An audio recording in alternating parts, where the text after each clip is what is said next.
ಸಂಗಚ್ಛತ್ವಂ ಸಂವದತ್ವಂ ಸಂವೋ ಮನಾಂಶಿ ಜಾನತಾಂ ದೇವಾಭಾಗಂ ಯಥಾ ಪೂರ್ವಹೇ ಸಂಧ್ಯಾನಾನಾಂ ಉಪಾಸತೆ ಸಮಾನೋ ಮಂತ್ರಃ ಸಮಿತಿಃ ಸಮಾನಿ ಸಮಾನಂ ಮನಃ ಸಹ ಚಿತ್ರಯೇಷಾಂ ಸಮಾನಮಂತ್ರಮಭಿಮಂತ್ರಯೇವಾಹ ಸಮಾನೇನ ಓಂ ಹವಿಷಃ ಜುಹೋಮಿ ಸಮಾನೀವ ಆಕುರುತಿಃ ಸಮಾನಾ ಹೃದಯಾನಿವಹ ಸಮಾನಮಸ್ತು ಓಂ ಮನೋ ಯಥಾವಹ ಸುಸಹಾಸತಿ ಓಂ ಶಾಂತಿ ಶಾಂತಿ ಶಾಂತಿ ಓಂ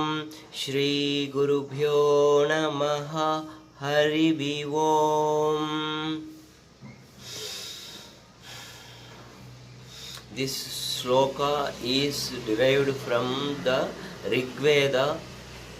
It has a very good meaning that it means that all of us should have same type of thinking. We should work in a similar path to achieve good things, just like in ancient times gods used to do, walk in the same way together.